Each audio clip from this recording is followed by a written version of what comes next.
Sí, bueno, voy a hacer algunos comentarios, después abrimos el turno de preguntas. Solamente un detalle que me gustaría precisar respecto a la época colonial, ¿no? Se presenta muy a menudo el periodo colonial como un periodo muy avanzado en relación con otras, la colonia española, muy avanzado en relación con otras colonias del continente africano, especialmente en cuanto a la disposición de infraestructuras, ¿no? Quizás también por las pequeñas dimensiones del país. Creo que quizás sea necesario relativizarlo. En primer lugar, porque el dispositivo sanitario que puso en marcha la colonia estaba esencialmente enfocado a la salud del colón y no tanto del colonizado, ¿no? De hecho, las enfermedades que preocupaban el dispositivo sanitario del colón eran pues el paludismo, la enfermedad del sueño y no tanto otros aspectos sanitarios como pueden ser pues, no sé, la insalubridad, la habitabilidad de las casas, la desnutrición, la malnutrición, en la medida en la que no eran contagiosos y por lo tanto no suponían un problema para el colon, ¿no? Creo que eso es, creo que incluso Donato me parece que también lo comenta en algunos de sus libros, es decir, el sistema colonial estaba también focalizado en el trabajador, en la mano de obra, para prevenir la morbilidad, la mortalidad, el absentismo del colonizado, ¿no? Del capital productivo. Igual aquellos que habéis vivido esa época, igual podáis dar más información al respecto.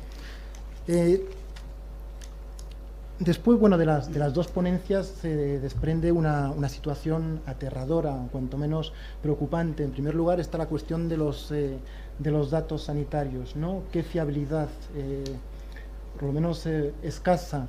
A mí me sugiere el hecho de que la falta de censo, la falta de datos, también significa la falta de voluntad por administrar, por gobernar. Para administrar, para gobernar, es necesario conocer las características de una población. En Guinea Ecuatorial no hay esa voluntad de gobernar y de administrar. Hay una voluntad de manifestar y de ejercer el poder y la dominación, ¿no? Otro aspecto también que quería plantear, bueno, independientemente de la fiabilidad de los datos, hay una situación preocupante. Es verdad que se pueden apreciar algunas mejoras de los índices sanitarios desde los años 90, pero aún así la situación es preocupante. Y eso a pesar del hecho que estaba en su ponencia del doctor Mansó, que nos lo haya comentado hoy aquí, el hecho de que el Estado guineano presume de invertir muchísimo dinero en el ámbito sanitario, ¿no?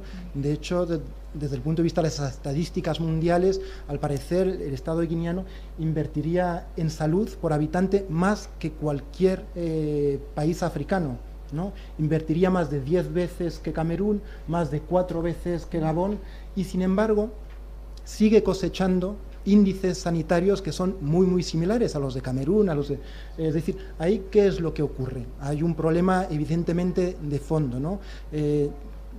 El doctor Mansogo ha arrojado algunas pistas de reflexión al respecto, creo que vosotras también, para ahondar en ese sentido, creo que uno de los elementos es la diferencia entre lo que serían los fondos asignados y los fondos finalmente desembolsados, ¿no? Aludía a eso el doctor Mansogo, es decir, una cosa es asignar una partida, como para el Fondo de Desarrollo Social, que habéis comentado, y otra cosa es realmente en el momento en el que esa partida es desembolsada. Sabemos que la administración guineana es especialmente opaca y que por lo tanto hay desvíos a todos los niveles.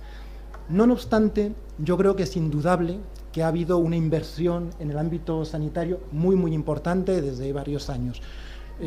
Lo que ocurre es que gran parte de esa inversión se ha derivado hacia el sector de la salud privada esencialmente, hacia la edificación de grandes infraestructuras privadas, el Hospital La Paz de Malabo, de Bata, los Virgen Guadalupe, etc. Se ha orientado hacia la salud privada o también hacia la edificación de las estructuras del INSESO, es decir, de la seguridad social. ¿Qué significa? Que gran parte de la inversión del Estado guineano en salud se ha derivado hacia la gente que tiene mucho dinero y que por lo tanto puede pagarse el coste del tratamiento en La Paz, o se ha derivado hacia las estructuras de la seguridad social, es decir, también gente privilegiada, gente que tiene un trabajo fijo y que por lo tanto tiene una seguridad social, ¿no? En definitiva, hay muy poco muy poca, la inversión del gobierno guineano en el ámbito sanitario se ha hecho a muy poca escala en el funcionamiento de las infraestructuras públicas guineanas, donde realmente la mayor parte de los guineanos acuden, ¿no?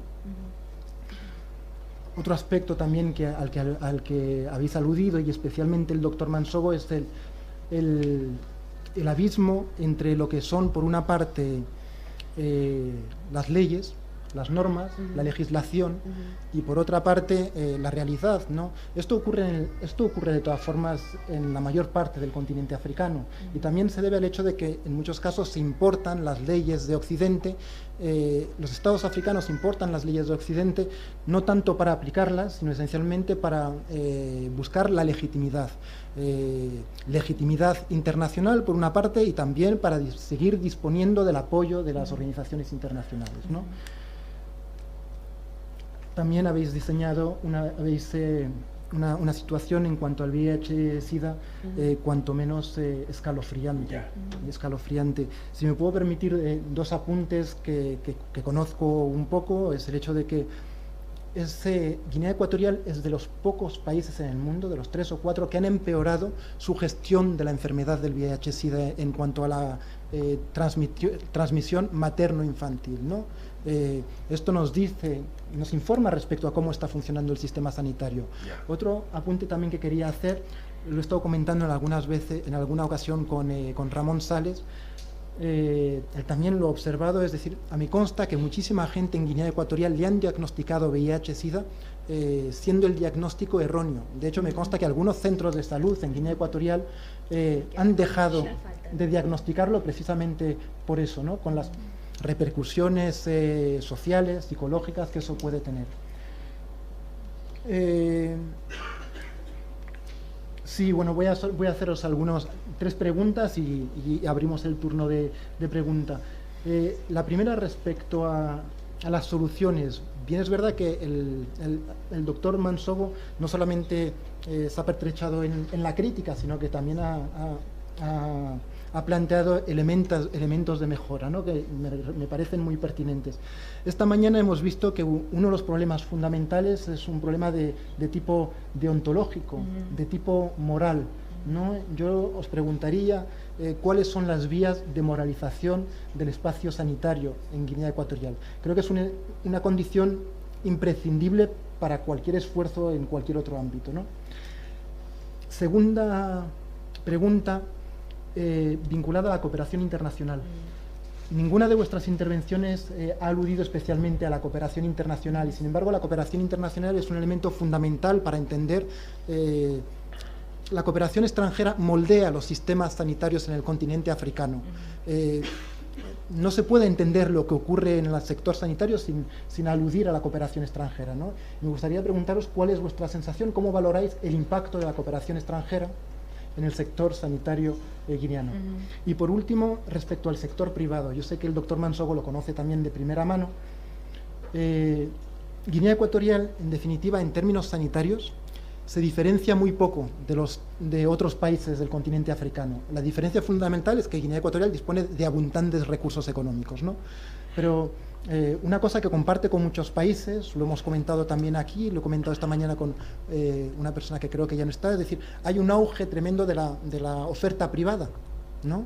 Ya sea alguna oferta privada que oferta ciertas garantías, otra ninguna, ya sea pues con el Hospital Asisa, con los hospitales La Paz, también una multitud de alternativas a pie de calle. Esto significa un pase de la salud para todos, del Estado Providencia, ¿no? Salud para todos, a una salud, en definitiva, un paso al que cada uno tenga la salud que se puede pagar, ¿no? Me gustaría saber cuáles son las perspectivas de futuro, en vuestra opinión. Las reales, quizás no las deseadas, ¿no? Vamos hacia una privatización del sector sanitario. Si puedo tomar un poquito del tema, que tiene que ver con ambos la inversión en el sistema sanitario, también con la cooperación extranjera. Y como primero mis conclusiones de cuando yo estuve en el país. yo platiqué con bastantes doctores extranjeros, tanto como doctores formados en el extranjero pero que habían regresado. El doctor Wenceslao fue uno de ellos. Una cosa que me llamó la atención bastante fue que las personas que tienen la voluntad y el interés en mejorar el sistema se encuentran con diferentes tipos de problemáticas. Uno, por ejemplo, un doctor en una región rural, estaba haciendo muy buen trabajo, el pueblo pensaba que estaba haciendo un muy buen trabajo también, ya había conocido la población, y quería seguir ahí, pero el gobierno lo estaba trasladando para otro lugar, después de estar ahí 3 o 4 años. Que como que le quita el impulso o la energía que ya iba agarrando para seguir trabajando con esa comunidad como ya la conocía. Entonces existe interés en el país, pero yo creo que las personas interesadas no tienen el apoyo que necesitan y hasta encuentran barreras. Si pensamos en la cooperación extranjera, la manera de que se está haciendo ahora es de una manera que no es sostenible. Yo encontré doctores que vienen contratados a hacer el trabajo por cierto tiempo solamente para atender, y quizás algunos cuantos de ellos para enseñar también, pero para cualquier programa, para que cualquier programa sea sostenible, tiene que haber algo de un enfoque en establecer el personal local, la capacidad local de seguir cuando esta persona tiene que regresar a su país. La capacidad local es sumamente importante y el doctor Wenceslao ya lo ha mencionado, pero una manera de que el gobierno malgasta el dinero, digo yo, es que usa una gran parte de la inversión en construir edificios que necesitan mantenimiento primero, pero también los llenan de doctores del extranjero, en vez de empezar un programa de formación para el personal local, para que en el futuro no se tenga que depender del personal extranjero. Pero sí, yo creo que al principio tiene que haber esa colaboración. Se tiene que aprender de otros lugares, quizás también en vía de desarrollo. Para mí fue muy interesante conocer a los doctores cubanos en Guinea Ecuatorial cuando estuve allá.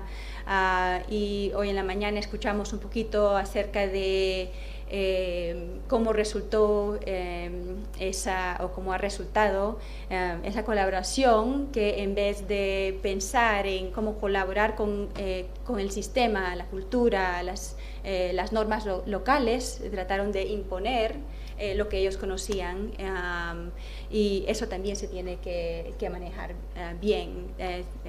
Traer personas con experiencia en otras partes, no solamente en un lugar, sería ideal, pero también entender que se tiene que trabajar bien, capacitar a la gente local y entender cuáles son las normas locales, y además hacerlo con un sistema como está mencionando el doctor Wenceslao, un sistema para verificar y entrenar el personal, como están diciendo en los Estados Unidos ahora, para trabajar al máximo de su licenciatura, de su capacidad, para aumentar el acceso a un sistema sanitario para la población.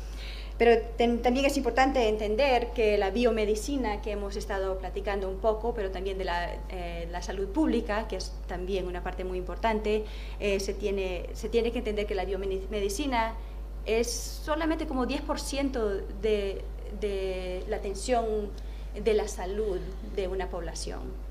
Se tiene que ver con acceso a agua potable, con las redes sociales también, que son muy importantes para apoyar la salud psicológica. Todo eso también es muy importante mantener para entender cómo invertir el dinero. Me gustaría decir algo. Vamos a ver, yo intento ser siempre muy honesta. Yo siempre intento hablar con honestidad y no importa lo que pase, no importa si hay miedo, si no hay miedo. Entonces, lo que estoy pensando aquí ahora mismo lo voy a decir. Las preguntas que has hecho, pues, se me han olvidado, sinceramente. Pero realmente tengo que decirte una cosa, porque quiero decir, ahora que tengo la oportunidad, esto no sirve para mucho, yo creo. No sirve. Yo quiero ser sincera con todos ustedes. Estamos para mí ahora personalmente, hablando de Guinea Ecuatorial, pensando que este país, este territorio, está allá y yo estoy aquí intentando solucionar algo que este país tiene, estos problemas que este país tiene. De verdad, yo pienso que no es aquí, es allí. Los guineanos, esa es mi opinión. Los guineanos, las personas que vivís allí, los que estáis comprometidos, es vuestro trabajo, ¿no? Nosotros podemos estar aquí, ¿qué número es este? El 5º seminario internacional. El año que viene vamos a volver a sentarnos en esta mesa y vamos a continuar hablando de estos mismos temas. Posiblemente, no lo sé. Entonces, pues quizás alternativas de soluciones, yo creo que es necesario. Hablando desde la ignorancia, y tú preguntaste primero cuál ha sido el impacto, ¿no?, de las organizaciones internacionales, comentaste, como ejemplo. Pues grandioso, yo creo, grandioso. El impacto por ejemplo, de la UNICEF, el impacto que ha tenido. Podemos nombrar todas estas ONGs que han estado en Guinea Ecuatorial. ¿Por cuánto tiempo? ¿Qué ONGs? Los nombres: UNICEF. Cientos, ¿no? Entonces, pues el impacto ha sido grandioso porque tú hablaste antes de un antropólogo, que los antropólogos realmente no podemos hacer nada, no podemos actuar. Pues yo he tomado nota que sí, existe una antropología aplicada, existe una antropología de acción, ¿no? Una antropología crítica. Entonces, pues yo estoy perdida, yo estoy como en una nube porque no sé dónde dirigirme, no sé qué hacer. Pero lo que sí sé es que sentarnos aquí a hacer preguntas y contestar y volvernos a reunir el año que viene. Lo mismo. Yo siempre he creído que esto debería ocurrir en Guinea Ecuatorial, estas reuniones, estos congresos deberían ocurrir en Guinea Ecuatorial. ¿Por qué no hacer eso un objetivo? Desde dentro, ¿no? Se quita la mugre, ¿no? Se dice, ¿no? Desde dentro, no desde fuera. Eso es lo que yo pienso. Sí. Lo vamos a abrir, no sé si quiere comentar algo. Decirte algo. Desde Guinea no te permitirían hacer ese congreso. Imposible. Yo pregunto. Sí, yo creo que no permitirían, pero sí que sería más positivo. Vías de moralización del espacio sanitario. Pues la formación, hacer personal normal, una formación normal del personal y una organización. Es que en sanidad necesitas una organización correcta y una gestión correcta, una organización que funcione y una gestión con un seguimiento. Desde el momento en que esas dos condiciones se cumplen, tendríamos un camino para ver qué seguir. La cooperación internacional, bueno, Mayra ha respondido. El sector privado, ¿qué perspectivas? Yo creo que el régimen no puede permitir la estructuración de un sector privado fuerte, porque eso sería autonomizar a gente, es decir, dar independencia en el funcionamiento de cierta gente, y eso el gobierno, el régimen no lo consiente mucho, no consiente que la gente sea autónoma, ¿no? Entonces él mismo crea estructuras que construye con fondos públicos. El Hospital La Paz se han construido con fondos públicos, pero son gestionados como estructuras privadas, ¿no? Entonces es un poco el juego que hace. Quería un poco matizar cuando os hablaba al comienzo del dispositivo sanitario precolonial que no estaba dirigido al colonizado.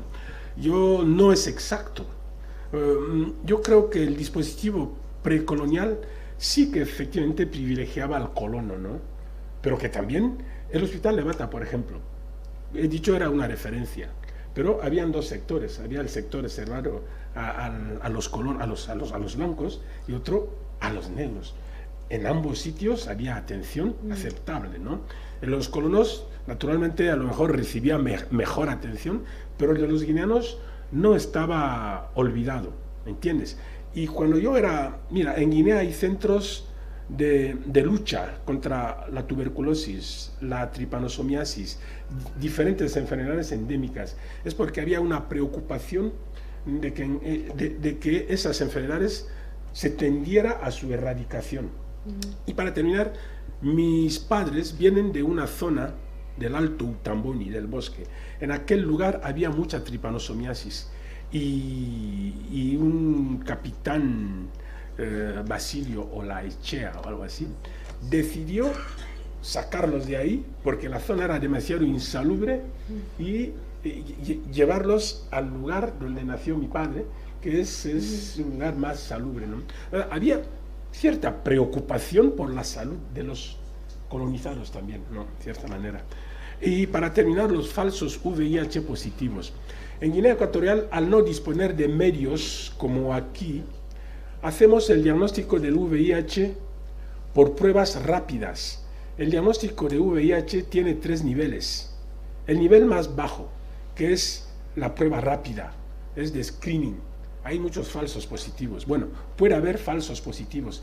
No es por culpa del que ha hecho el análisis, sino porque la prueba está ideada así, para un poco agarrar el mayor número de personas sospechosas que serán sometidas a una prueba un poco más sensible. Sensible significa que detecta la enfermedad cuando ésta existe. Y esta prueba es la prueba ELISA, ¿no? Si la prueba ELISA es sospechosa o dudosa también, hay un tercer nivel que es el Western blot, que es específica.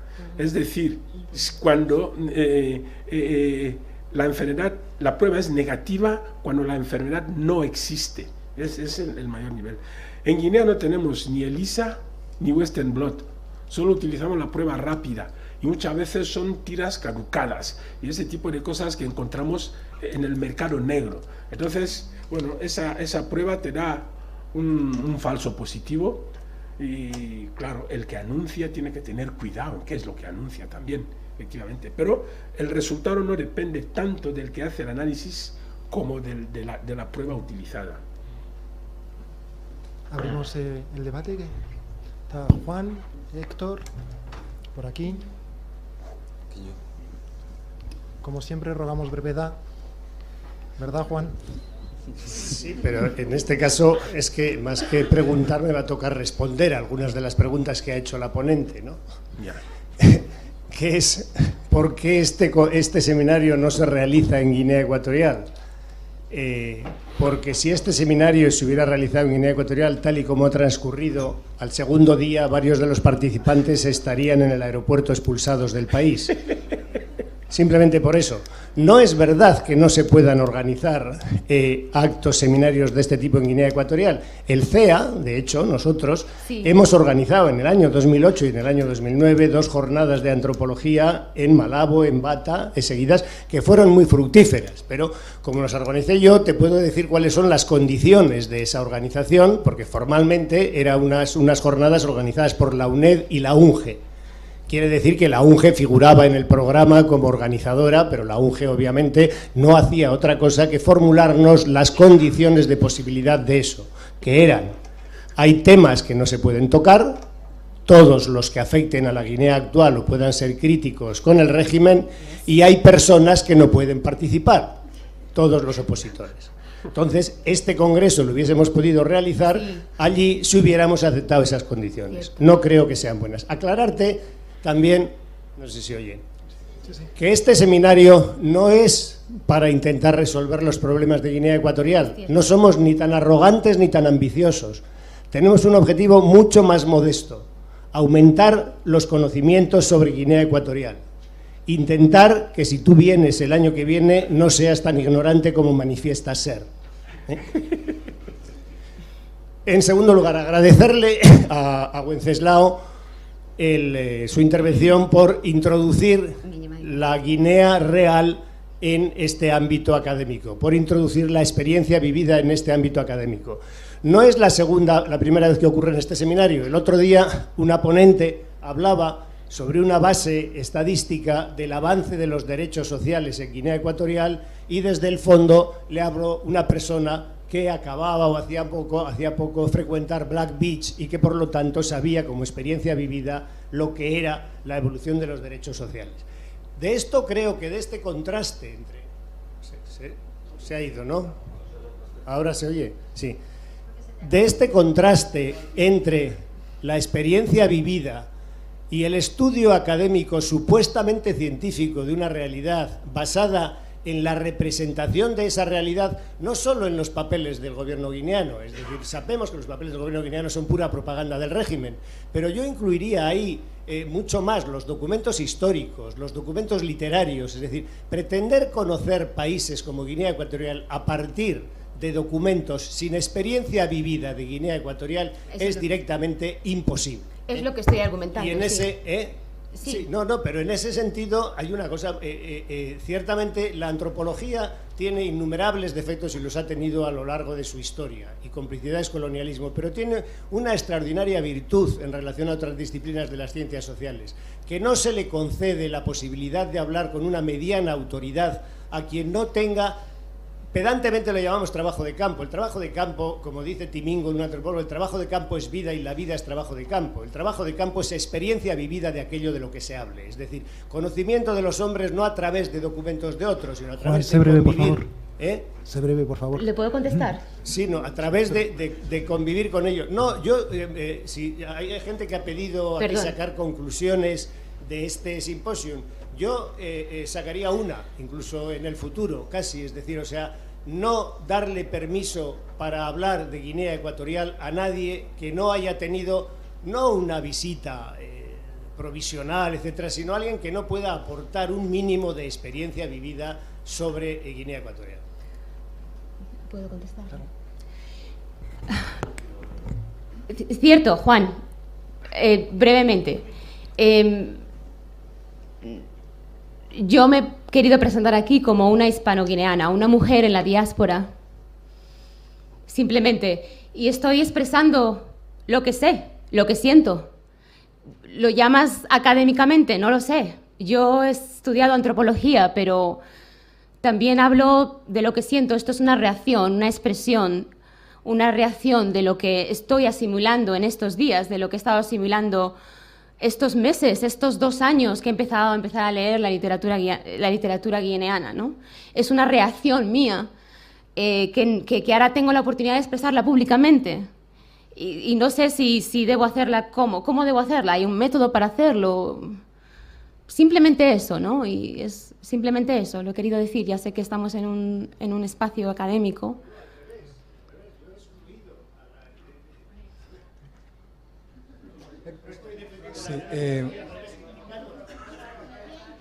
Sí, a ver, yo quería... ¿Se me oye? ¿Sí se oye? Sí, a ver, simplemente comentar 3 cosas de lo que habéis comentado para dar un poquito de más información.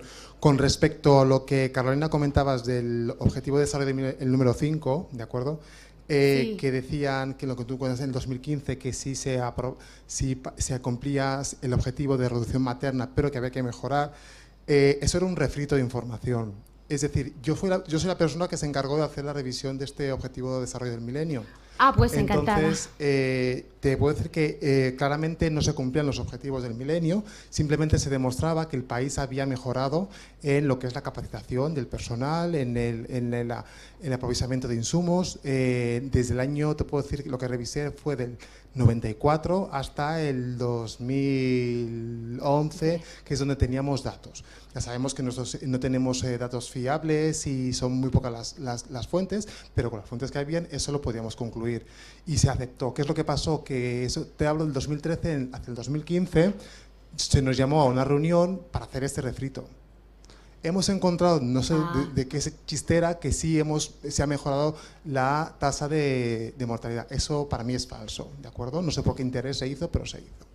Después, en lo que respecta al VIH, el principal problema ahora que tenemos ahora es el estigma, la gran estigmatización de las unidades de las UREIs que están en el Hospital Regional de Malabo y en el de Bata. Como logro del gobierno, pues sí, que el tratamiento es gratis, pero es que el estigma hace que la gente no acceda a esto. Solo hubo un momento, hacia el 2013-2014, que hubo una mala gestión de los medicamentos y se fueron a comprar medicamentos en circuitos extraoficiales, de acuerdo, que primero estaban caducados y segundo llegaron tarde, ocasionó muertos. Pero eso fue una alarma que el gobierno y la agencia de Naciones Unidas, que es el PNUD, enseguida lo resolvieron y hasta ahora pues eso está. Simplemente que tenemos el estigma es tan grande que la gente se muere por no recibir un tratamiento que puede ser gratis. Y por último, simplemente estoy de acuerdo con lo que decía el doctor Mansogo del cáncer de cervix. No hay, hasta ahora no hemos tenido equivocado. Sin embargo, ahora, hace poquito, a lo mejor es cosa de este último mes, mediante el proyecto de FENUAP, en colaboración con el Noble Energy, se está empezando a hacer cribado. Incluso se está empezando a publicitar en la televisión, tanto en la Songa como en la Nacional. Simplemente estos dos para comentar un poquito, ampliar información. Gracias. Creo que había una pregunta por aquí, me parece. Y después Verón. Bueno, estaba...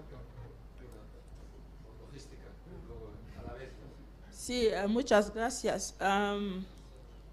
Quiero primero felicitar los trabajos que se hacen y después decir que desde esta mañana lo que estoy oyendo nos hace saber que África es la misma y que por todas las partes tenemos los mismos problemas.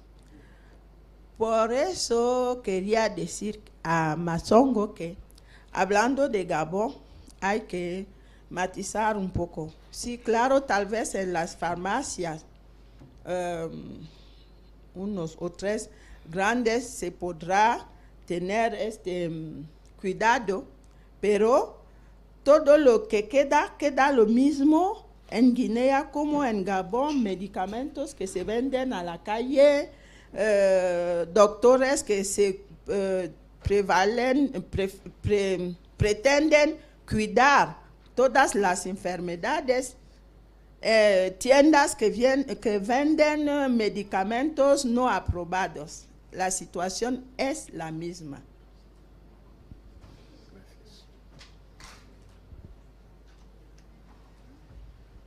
Hola, buenas tardes. Soy investigador de la Facultad de Derecho. Mi nombre es Anastasio Sima, de Ciencias Políticas en la Autónoma. Y bueno, voy a ser breve. Mi pregunta va dirigida para el doctor, ¿no? Que la verdad es que acabo de recibir una clase magistral de medicina, no tenía ni idea, o sea, sé muy poco de prevención y poco más. Usted, me parece que ha dicho el presentador que pertenece a un partido político. Yo no, como he dicho antes, no tengo idea de medicina, pero sí de partidos políticos, de democracia, de gobernanza y de derechos humanos. Decir que Guinea, en realidad, desde mi punto de vista y desde mi humilde opinión, Guinea no es un Estado como tal. Guinea es una organización criminal, por lo tanto, no se puede hablar de partidos políticos en un Estado dictatorial, entre comillas, Estado.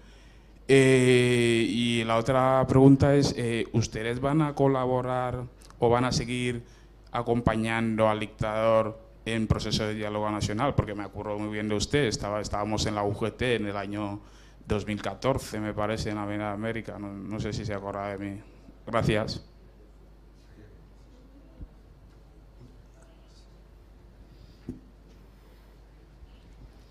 Bueno, ¿hablo? Sí. Yo voy a desviar el tema completamente. Solo quería comentar que algo que no se ha comentado ni en la mañana ni ahora, es que yo creo que sí que es, así como ¿cómo te llamabas? Carolina. Y bueno, y Juan y Wenceslao, habéis dicho que todos los documentos que se producen desde Guinea Ecuatorial no tienen ningún valor representativo sobre la realidad, pero sí que me parece que tienen valor para la investigación, y no solo estos documentos que el Estado produce para generar un discurso, sino también todas las puestas en escena que se hacen en relación a los cuidados y a la salud. Y porque me parece que eso sí que demuestra que, o nos explica o nos enseña sobre cómo, sobre cuáles son los debates que se están llevando, cuál es el... A ver, me estoy haciendo un lío. ¿Cuál es el discurso sobre the public good, lo que es... ¿cómo se dice? El bien común, ¿no? Y lo que sí que vemos es que, que ahora mismo la gente percibe la salud casi como un acto de... No la salud, pero el cuidado como un acto de caridad y no como un derecho.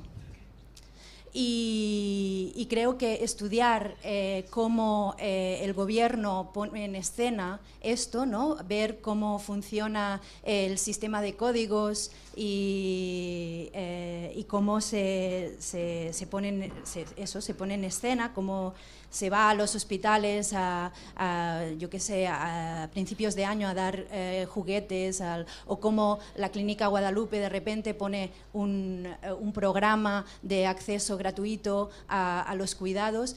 Creo que eso es parte de una escenificación que lo que hace es poner de manifiesto la existencia de este discurso, de esta noción del cuidado como algo que tiene que venir dado de un acto de caridad y no como algo que es un derecho.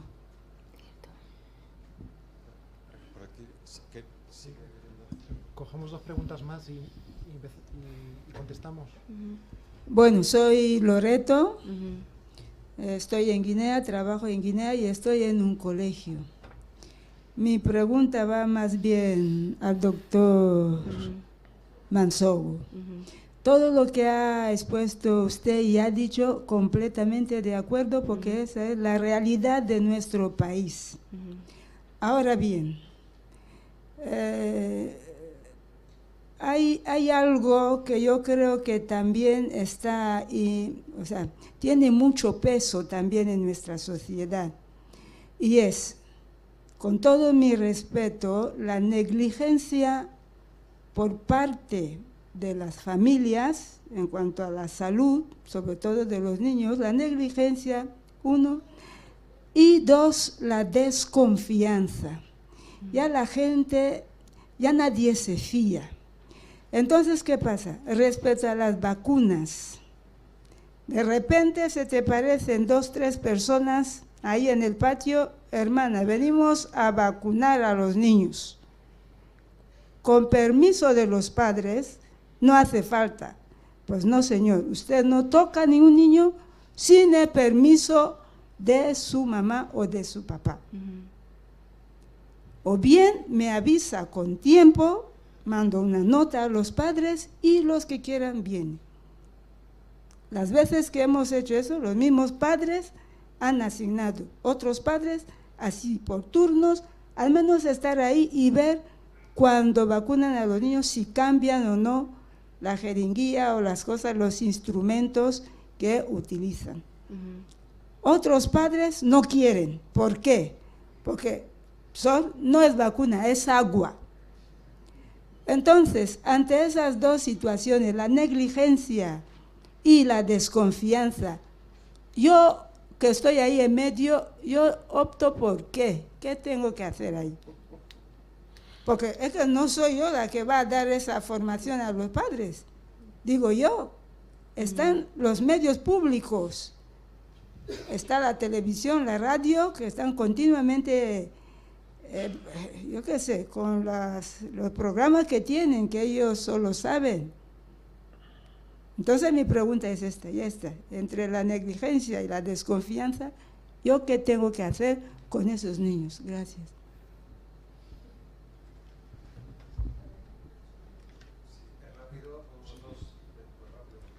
Sí, muy rápido.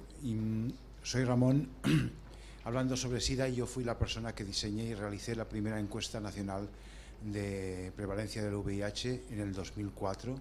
La prevalencia encontrada en ese momento fue del 3,4% de la población sexualmente activa, y cuando esos resultados fueron presentados ante el Ministerio para ser validados, el Ministerio no aceptó esos resultados porque eran, según el Ministerio, demasiado bajos.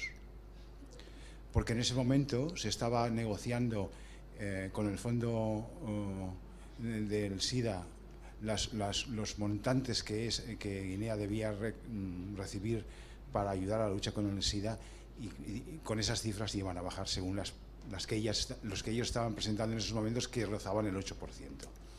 Y sí, Álvaro, yo te confirmo lo que tú has dicho. Un ahijado mío fue diagnosticado de seropositivo en 9 ocasiones en Guinea Ecuatorial, y cuando vino a España a recibir atención, nuestra sorpresa fue cuando encontraron que, después de luchar y conseguir que alguien lo atendiera en este país en los tiempos de Rajoy, la primera sorpresa fue ver que en el primer test rápido y después en la confirmación era negativo. La ultimísima pregunta, Enrique. La última.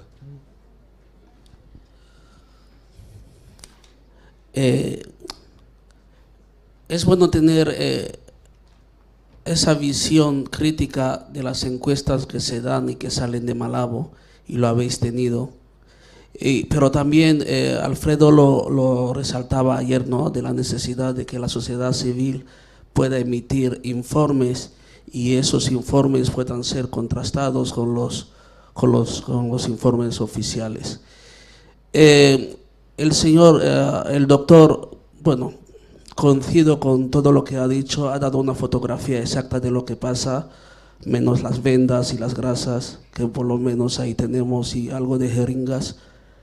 En lo judicial, llevamos casi 2 semanas hablando de lo mismo, en lo judicial, lo cultural, en la educación. Todos nos podemos coincidir de que ha faltado voluntad, buena voluntad, liderazgo y profesionalismo, ¿no? ¿Qué digo para no liarme?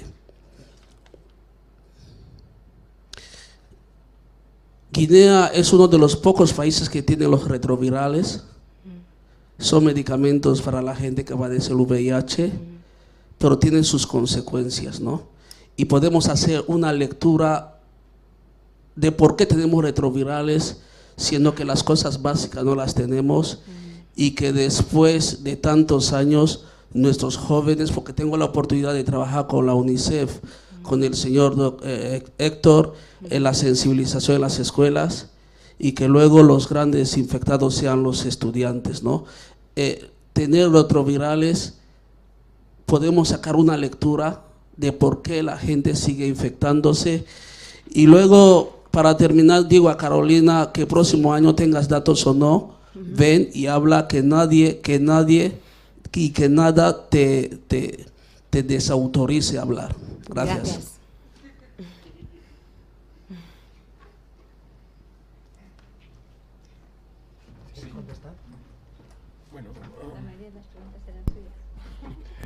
Bueno, empezaré por Anastasio, que ha planteado una pregunta fuera de contexto. Según veo yo, estamos hablando de salud de Guinea Ecuatorial y no de partidos políticos en Guinea Ecuatorial. Me parece un poco fuera de lugar, pero en todo caso, mañana hay una sesión sobre derechos humanos en la que intervendré también. Pero dicho esto, usted está generalizando una opinión personal suya, que en un país de dictadura no pueden haber partidos políticos. Esto lo piensa usted. No, existe el sistema de partido único en toda la dictadura. Bueno, repito, es una afirmación.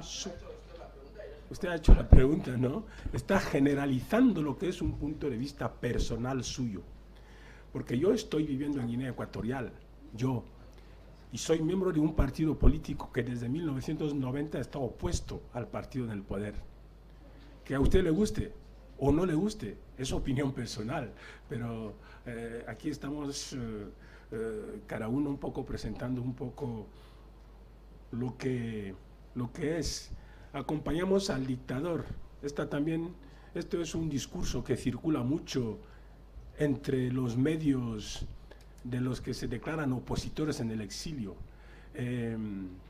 No voy a entrar en ese debate porque creo que no tiene sentido. La pregunta siguiente, ¿los documentos sí tienen valor? Sí, tienen valor, para responder a la señora, ¿no? Que tienen valor efectivamente para demostrar cómo, según lo veo yo, el gobierno deforma las cosas, ¿no? De alguna manera, sí. Loreto, hay negligencia sobre la desconfianza, ¿no? Sí. En Guinea Ecuatorial hay que precisar que muchos padres no admiten que se vacune a sus hijos, porque ha habido casos en los que las vacunas, como lo ha recalcado Mayra, hay una cadena del frío, y esa cadena del frío no se respeta siempre en Guinea. Es decir, una vacuna tiene que conservarse desde el momento de su fabricación hasta el momento de su aplicación al paciente en un contexto de frío rigurosamente controlado. Y eso no siempre se da en Guinea, lo cual hace pensar que las vacunas que muchas veces aplicamos en Guinea Ecuatorial posiblemente no sean buenas, porque habrían perdido su valor y su capacidad de vacunar. Ha habido casos en los que después de vacunar a los niños ha habido erupciones, ha habido manifestaciones patológicas que muchos padres han atribuido a la vacuna. Por lo tanto, muchos padres, por ese hecho, no quieren que sus hijos sean vacunados. Aparte de que han circulado rumores según los cuales las vacunas no solamente serían para vacunar a los niños, sino que serían un instrumento del régimen para aplicar no se sabe qué poción a los niños. Estas cosas han circulado. Una vacuna, yo no sé dar el remedio milagroso, ¿no? Una vacuna de por sí es un remedio que protege, ¿no? Una vacuna bien hecha, en buenas condiciones, es aconsejable. Pero desde el momento en que una vacuna no se ha conservado y que los poderes públicos insisten en que se ponga, una vacuna caducada o no bien conservada, la verdad es que yo tampoco la dejaría aplicar a mi hijo. Entonces, son situaciones que habría que ponderar según la situación local, la situación inmediata. Todo lo demás son comentarios, ¿no? Ramón ha precisado lo que pasó en el ministerio y la última pregunta, ¿por qué la gente sigue infectándose teniendo antirretrovirales? Bueno, tampoco tiene nada que ver, porque la gente puede infectarse aún habiendo antirretrovirales. El tema es que la información es la que no circula muy bien, la educación a la sociedad. Hay mucha gente en Guinea Ecuatorial que, sabiéndose infectada, va contaminando a los jovencitos. Eso es frecuente en Guinea. La gente maliciosamente va contaminando a gente que sabe que no están contaminados. Eso existe. La ley contra el SIDA lo prohíbe, pero ninguna ley se pone en aplicación en Guinea Ecuatorial, desgraciadamente. Esto es lo que puedo decir con relación a las preguntas que me han sido dirigidas. Sí, puedo seguir un poquito con ese punto. Yo ya mencioné que el enfoque de biomedicina, que sería el antirretroviral, solamente forma un 10%, y eso es un poquito generoso, 10% el cuidado de la salud de una población. Voy a dar un ejemplo muy triste de mi punto de vista, que yo estuve con un grupo de jóvenes en un grupo de enfoque, y uno de los adultos que nos ayudó a organizar el grupo comparó los condones con los cigarros.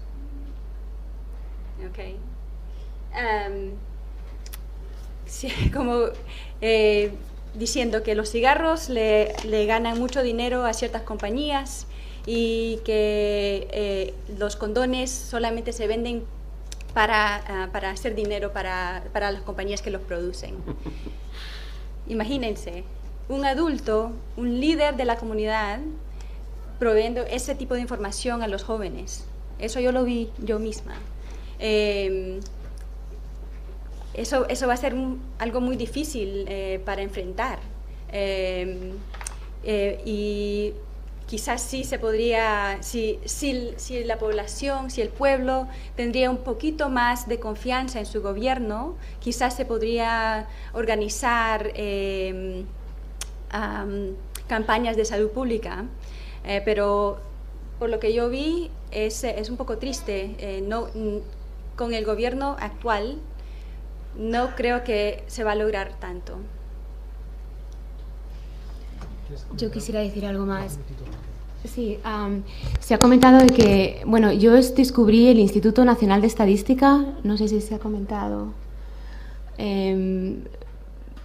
se creó hace unos años el Instituto Nacional de Estadística y es lo que tengo que decir. Hay un Instituto Nacional de Estadística en Guinea Ecuatorial que crea, ¿verdad? Sí, sí. ¿Es cierto? No se ha comentado esto.